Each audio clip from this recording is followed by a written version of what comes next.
everybody. Welcome back to Starting Six, a volleyball podcast with Haley and Liv. This is episode 9, and we have a very fun episode because volleyball officially is back. No preseason, no exhibition, volleyball games that matter, regular season started, and on Sunday we concluded week 1, so we are headed into week 2. And so we're just going to do some recap for some big moments that stood out and just kind of highlight a little bit of the movement in the rankings as well. So, Liv, are you ready to get started? I am. I'm so happy. All right. So the first thing that I kind of wanted to touch on, because we are who we are, is that the new rankings came out and the Badgers are number 1. So for anybody who wasn't able to watch, the Badgers played at the Big 10, Big 12 tournament, I guess is what they're calling it, or like a challenge, the Big 10, Big 12 challenge in Minnesota. And they played number 12 at the time. So this is last week's ranking, number 12 Baylor, and then unranked TCU. They defeated Baylor 3-1 and swept TCU. Liv, we got to watch the Badgers this weekend together. We did. What did you think? It was fun to watch them, obviously, and fun to watch them together. But we definitely had a lot to say, I think, about some of the lineup choices that Kelly Sheffield put out there. But they're understandable. They're okay because, you know, like you said, TCU is an unranked team, and Baylor, they're good, but they're not top. They weren't top 10. So it's understandable to change the lineup a little bit. Because we watched on Saturday against TCU. So it was really fun to see them play. But I think we were both a little bit disappointed, to say the least, that we didn't get to see our girl Temi playing when we were together. But we talked about it, and it's understandable. You know, she's a 5th year, and she's going to be playing all year. So you got to conserve her. No reason to play her against unranked teams first week. It's just, you don't need to do it.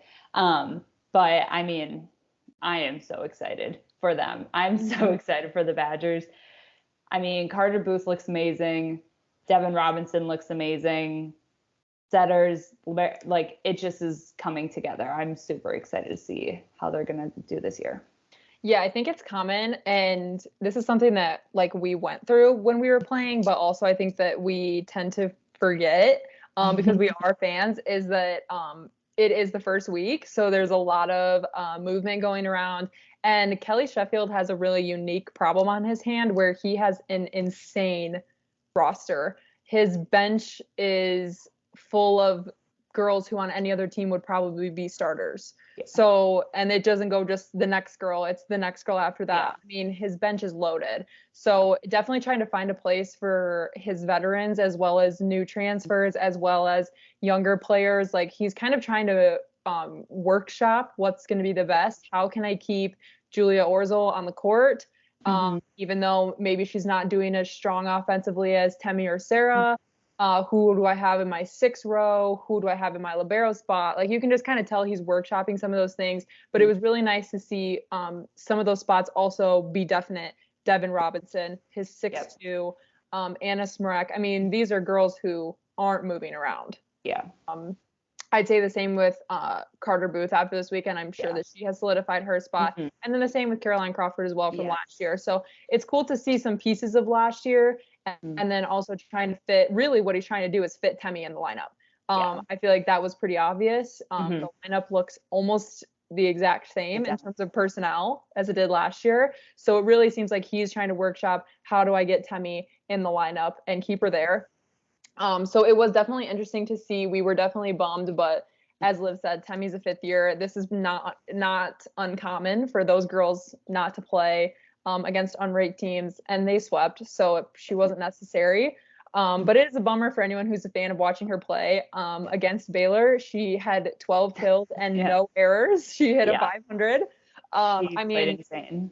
She is insane, and I think that that's probably why we were so mad, is that we just want to watch her. Like, she is like a Devin Robinson. You just want to watch her play. So we do have to talk about, though, why the Badgers moved up to number 1. So, first game, home game, might I add, Number 1 Texas, reigning national champions, lost 3-1 to unranked Long Beach State. Yes. At home, highest home attendance record Texas has ever had. Yeah. Tough. Yeah. Tough. So this game, I don't believe it was streamed. If it was on the Big Plus. And we were watching the Badgers, or at least I was. So I didn't watch this game. Kind of shocked, not necessarily that it's an unranked team, but that Texas lost at home. Yeah. Especially their first game coming off of a natty champ. Like, you got to be coming out guns a-blazing, like you're here, you're back, you're going to do the same thing again this year. But I don't know what happened. Like you said, you didn't watch it, I didn't watch it. I don't know if they just got complacent or if Long Beach State just really came out and was scrappy and played their hardest. I'm not sure, because looking at the stats, you wouldn't have thought that Texas would have lost, to be honest. So in kills, Long Beach State had more kills. They had 56. Texas had 44. But Long Beach State had 25 errors to Texas's 13. Texas had 13 blocks, and Long Beach State had 4. So in those numbers, it seems like Texas would have won. You know, they hit a .252 hitting percentage compared to Long Beach State .223 hitting percentage, so slightly above. But Long Beach State just had some runs that I think Texas couldn't catch up to. They had a 14-4 lead at one point. Wow. So I don't know what happened, but also looking at their stats, like their big hitters, Maddie Skinner, Jenna Wennis, they all had 10 plus kills. So again, I'm not sure where this disconnect was and what happened with Texas falling. I don't know, but it bumped them bad. So going into week 2, Texas is now ranked number 7. The Badgers took that number 1 spot. But moving into my next bullet point, and one I really want to talk about, is who's moving into the number 2 spot, which was Liv's pick for a team to watch this year, and that is the OG Stanford. So Stanford is back. You know, it's nice to see. It is. It's nice to see. Didn't watch them yet. Looking forward to doing that very soon. Yeah. But it just, you know, it kind of makes you happy. And I will say, we talk about Big Ten teams a lot, so it's nice to see some other teams getting in the action, especially in the top 5. But it just made me laugh because I was like, you know what? My wild card pick has disappointed me thus far, but yours is killing it. Yeah. I was shocked when I saw Pitt lose and bump down as well. They are now number 10, ranked number 10. That was sad. Especially, I really thought that they were just gonna come out and. I mean, Final Four. Yeah, you got to start somewhere. You know, start at the bottom. You don't need to be great yet. Yeah. And you just got to inch your way up. It's this is a trend. Peak this at the is right a trend. time. Yeah, this is a trend for Pitt. They usually start off where you're like, meh.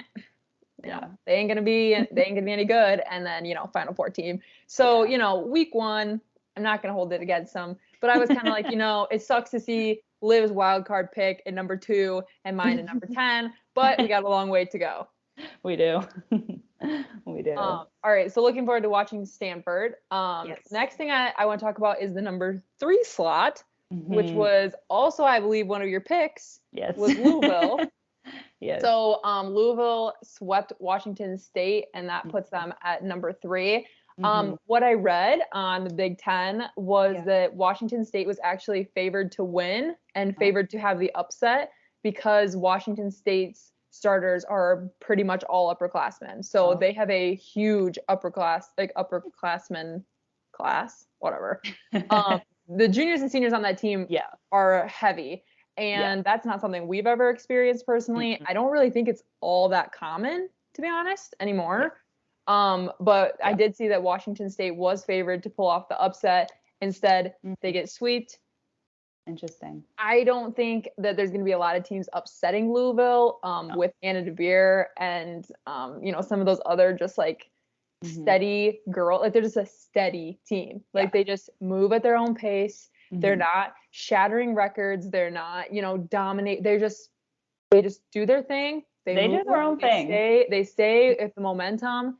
And so I don't really see a lot of teams upsetting them. And I think that them being at number 3 makes a lot of sense. I think they should have been ranked higher in the first place. I agree. I think they kind of got, I agree. I think they got a little shafted on that first ranking. But I wanted to mention that Anna Beer got ACC Offensive Player of the Week from her performance over the weekend, totaling 45 kills in 3 matches, 10 sets total.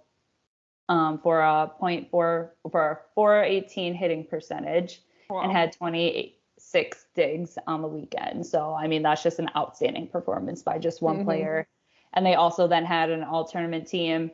Cara Janelle, over 3 matches, 7 sets, she had 19 kills, hitting a 536 hitting percentage, 7 blocks, 2 aces. So that's coming from a middle. So you got a huge outside and a huge middle putting up those numbers. I mean, that's really hard to beat offensively. That's a huge offensive threat, along with their blocking and their defense. So, I mean, I agree with you. I don't think that many people are going to be upsetting Louisville. I think they're going to be doing more of the upsetting. Yeah, I don't see them really being knocked out of the top 10 spot throughout the year. I mean, obviously we can see with Texas how easy it is to drop down. I don't see Louisville doing that. And so I'm excited to also get the opportunity to watch them play a little bit more. I thought it was interesting they played Washington State, as we both know that Washington State will be entering the Big Ten come August of 2024. Yep. So kind of interesting to see, while they're not in the Big Ten yet, how they might match up against teams that have been in national championships. And it'll be interesting to see them actually get to play against some Big Ten teams too, just to kind of get an idea. After seeing how many upperclassmen they have, they might be quite a different team come next fall. But it's definitely interesting to kind of keep an eye on that, especially since we talk about it so much. Yeah. All right. So next one is the big one. This is my last bullet point, but I think this is a big conversation, is number 4, Nebraska. So Nebraska moved from number 4 to number 5, or number 5 to number 4, excuse me. 5 to 4. And they had a shutout weekend at home. Yeah. I got to watch them on Sunday while I was on my way home from Milwaukee. And I just have to say, I was rather impressed, because I think that I shouldn't say I was a little weary about what Nebraska was going to look like in this transition period that they're in. And I was impressed, but I will say there's a lot of things that kept happening that kind of reminded you how young they are. And that's really obvious when you come off of watching the Badgers.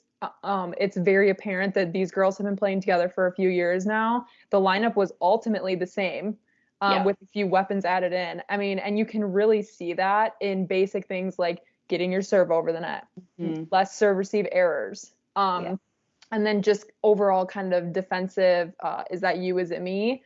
So I definitely could see those glimpses in Nebraska. I think that's when teams started to get a run on them. But then when they were in sync, Harper Murray, insane.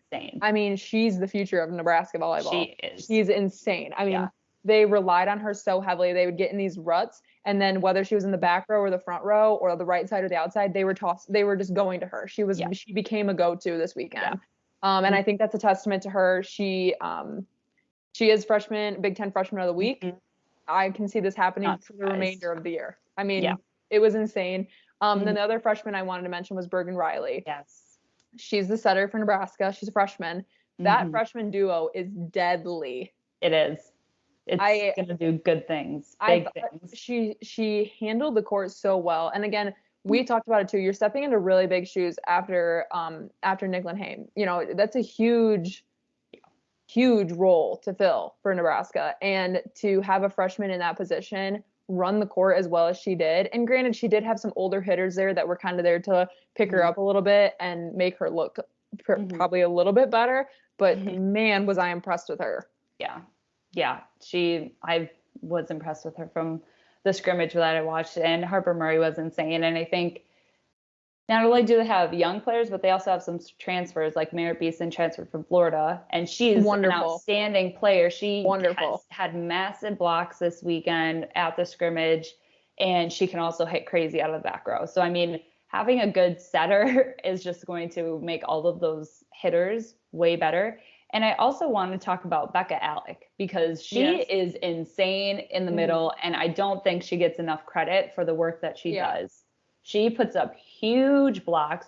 She's pretty much always on time. She can close that block, and she has a huge swing. She's a huge offensive threat, and she's young. So again, with Bergen Riley being another young setter, and it's going to be great things. Yeah, it was definitely a kind of like reassuring feeling. I'm sure that there were a lot of loyal Nebraska fans who felt the same way, like what's going to happen. I mean, you lost just, I mean, they just have iconic players. Yeah, I mean, they've built the program, and it's scary to watch them kind of hand that over, but I think that it's in good hands.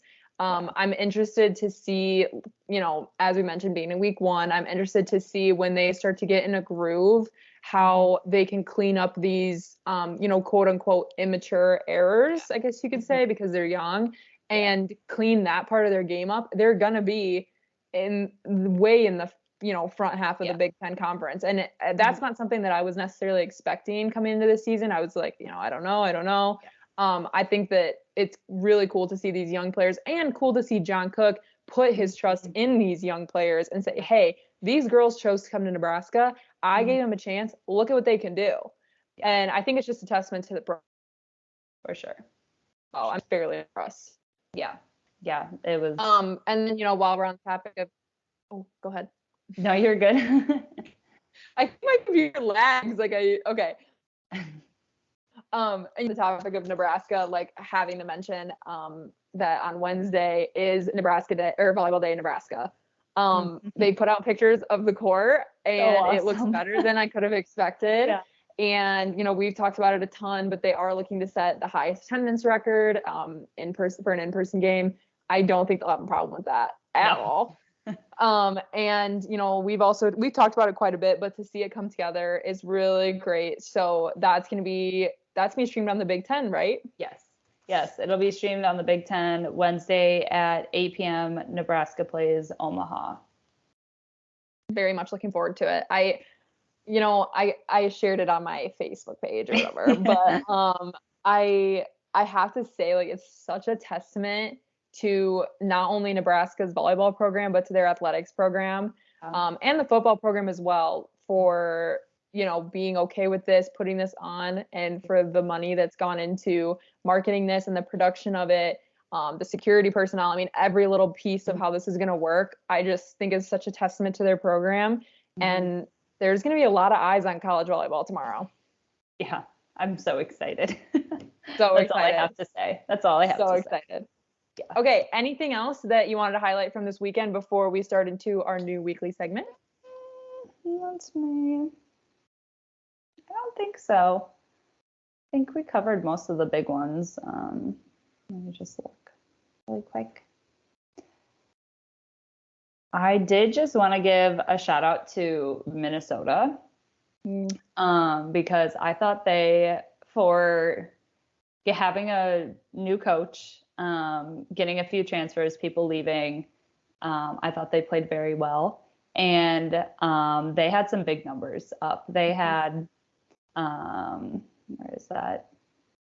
All-tournament team. They had 4 players on the all-tournament team for the Big Ten, or Big Ten, Big 12 challenge. Kylie Murr had 40 digs on the weekend. McKenna Wooker outside had 30 kills. She's a sophomore. Melanie Schaffmaster, 57 assists, 26 digs. And then Phoebe, I don't know how to say her last name, middle blocker, had 16 blocks, 5 kills. So, I mean, those are huge numbers for 4 players on their team.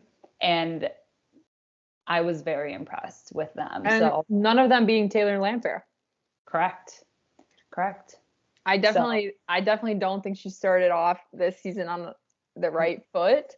You know, everybody has bad games and whatever. But I mean, she has a big reputation now. I mean, she was the top hitter in the Big Ten last year. She's one of the most decorated players in the Big Ten. So I hope to see a little bit more of her moving forward, but it is cool to see that, you know, without her having her top performance, that Minnesota is a contender for being one of the top teams this year. For sure. Yeah, Very I just cool. want to shout out to them. Okay. I'm really excited about this. So Liv and I, we're going back and forth. What can we do on a week-to-week basis that remains consistent when conversation is here and there because there's so many games going on, so much happening. And so we decided that we're going to do a start and a bench. The name's still workshopping, but this is the general idea of it. So we each picked a team, a game, a player, a concept, anything that we would start, which means that we think this is awesome. We think this was a highlight. We think that this deserves a spotlight. And then we also picked a game, player, concept, team that we would bench.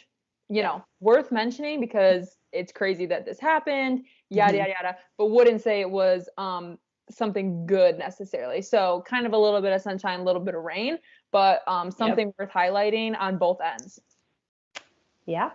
You Okay, want to start, so or you want me to start? You want to start with the starter or the bench?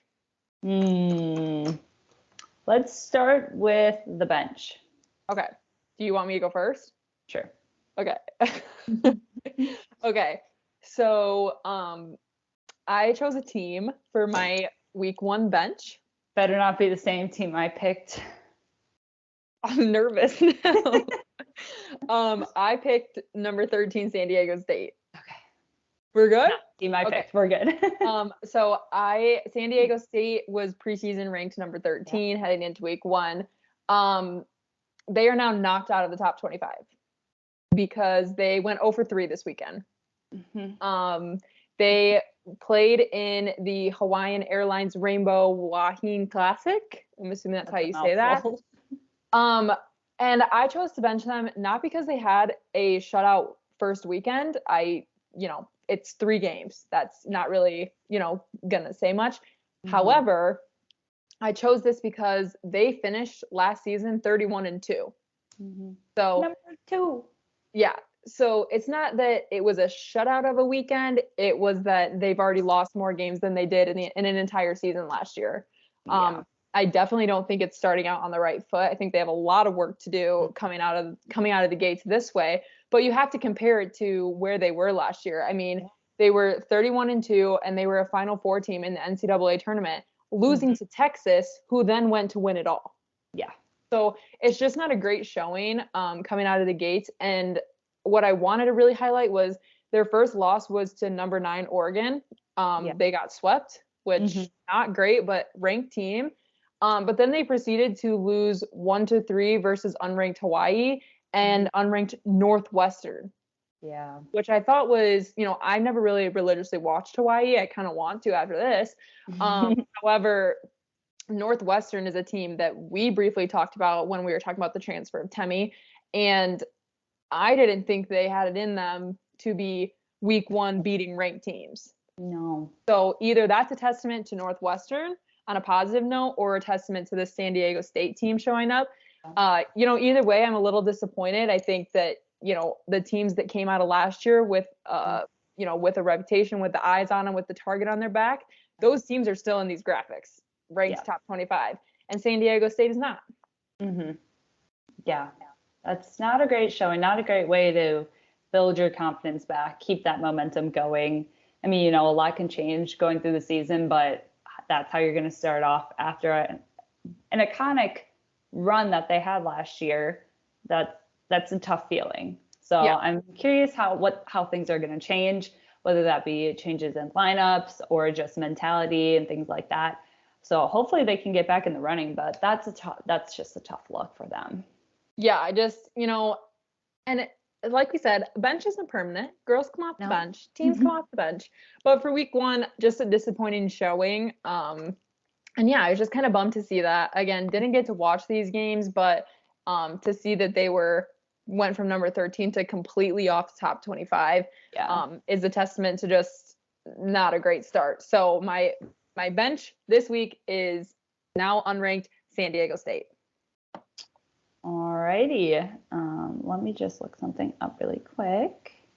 I'm so intrigued to see what you had to say because I don't know, it's just interesting to put it in these kind of terms, I guess you could say. But I'm excited. Okay. So I kind of went back and forth between 2 different teams, and I'm picking this one because I had more faith in them Ooh. than the other team. So my bench is Penn State. Oh no. Yeah.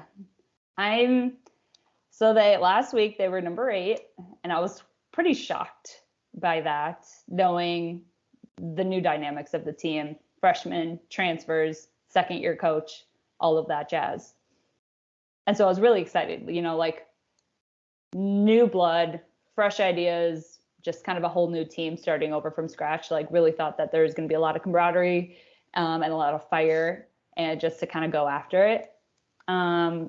They went 2-0, or 0-2, excuse me. They lost to Florida, who was ranked number 11, and then they lost to Georgia Tech, who was ranked number 20. So 2 upsets. They lost both of them 1-3, and it's just, that's another tough look, I think, for Penn State. I had a lot of hope for them coming in. Like I said, thought it was going to be new year, new team type of thing. And it's the first weekend, but I really thought that they would at least have been able to compete a little bit harder against those 2 teams, and at least take them to 5, if not beat Georgia Tech and Florida. I think they should have had a sweep of a weekend. And I'm not exactly sure. I wasn't able to watch them, unfortunately, but I'm not sure what happened. And I think part of it is because of all the new changes and the new people and just not having that connection yet. But it was just kind of disappointing for me to see them, their first attempt to be back, in my eyes, I guess. Them get ahead of a shutout weekend and lose both of those. So now they're number 14 in the rankings right now. So, yeah. Yeah, kind of a bummer. Georgia Tech kind of coming out of the left wing there a little bit, but definitely a bummer. I feel like we talked a lot about Penn State being one of those iconic programs, and so definitely is a little bit of a bummer. I'm sure that a lot of fans are kind of in the dumps about it as well. But hopefully they can get their footing before it's, a little too late. Yeah. And kind of kick it into high gear. But yeah, that's a good pick. For some reason, like I didn't think you were gonna say that, but that's a good pick, and I would agree with you for sure. Yeah. All right, let's move to the good stuff. Okay. I chose a team to start. I didn't mean to do that, it being the same as my bench, but what are you gonna do? Yeah. So the team I've chosen to start is Florida. I again didn't get to watch, but they're on my list to watch for sure. After losing Merritt Beeson, who now plays and starts for Nebraska, I think that Florida kind of quickly became a little bit more of an underdog. They're always an NCAA tournament team. They're kind of been at different levels, but they've always been like a little hit or miss. Like last season, the Gators play at the Kohl Center in Madison, Wisconsin against the Badgers, set the attendance record, and won. Yeah. And then they get into the postseason, and you're like, where's that team? Yeah. So it comes and goes. I definitely thought after losing Merritt Beeson that they would be a little bit more in the dumps. Yeah. But they had a great weekend. They went 2-0. So as Liv mentioned, they defeated at the time number 8, now number 14, Penn State 3-1. Yeah.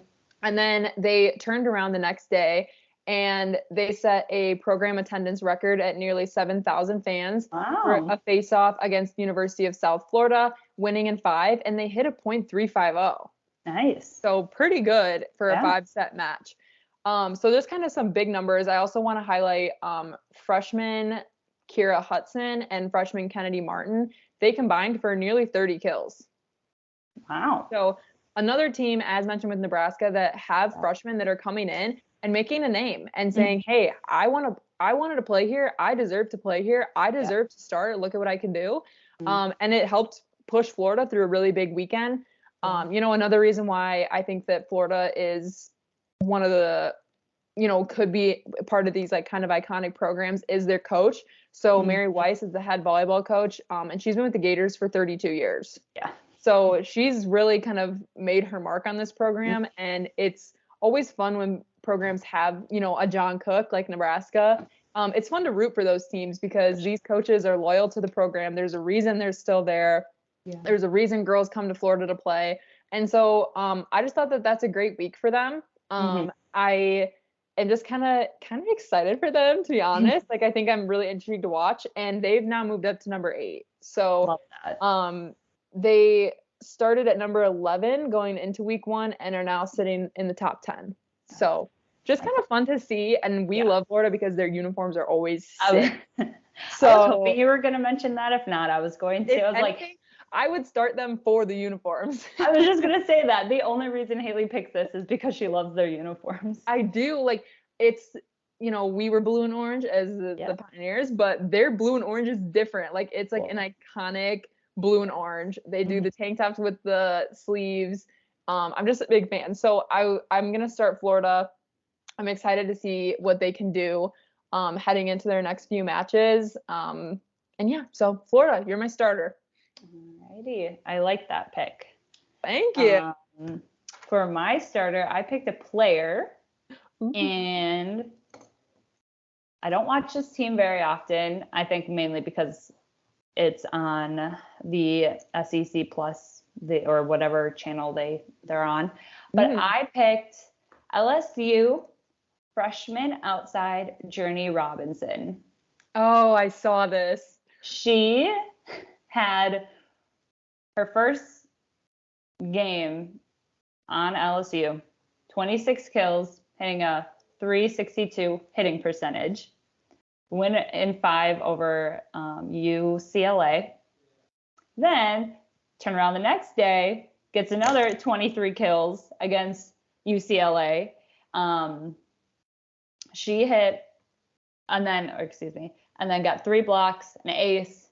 Her second match against UCLA, 10 digs, hit a double-double. On the weekend, 46 kills, 5 points per set, hitting a .319 hitting percentage for 10 sets over 2 matches as a freshman. Those are insane numbers. Mm-hmm. Those are insane numbers for anyone. SEC Player of the Week, and she's just going to do amazing things. She's a powerhouse. It's, we kind of mentioned LSU a little bit when Jade Demps decided to transfer out of Wisconsin. And that's definitely a team that I think when we have opportunities to should be watching, because Jade Demps alone was a big force to go there. I saw that she played. And so, I mean, what a grab for LSU. Like, where did this girl come from? South Carolina. What a grab. What a grab for LSU. I mean, good for them. Those are insane numbers for a freshman to be putting up, for anyone to be putting up. Exactly. But to have a freshman come in and start and be putting up that amount of kills twice is insane. Yeah, so they're expecting big things from her. I'm expecting big things from her. She has a heavy swing, a powerful swing, but she's also, I saw some of her highlights. She's not just a swinger. She plays smart. She can throw in a tip. She can throw in a roll. She can read the court really well. She's a big block up there. I think she's going to be Player of the Week multiple times this year. So I'm really excited to follow them along a little bit more closely than I have in the past, because I think her and, like you said, Jade Demps, that's a pretty big powerhouse up in the front row.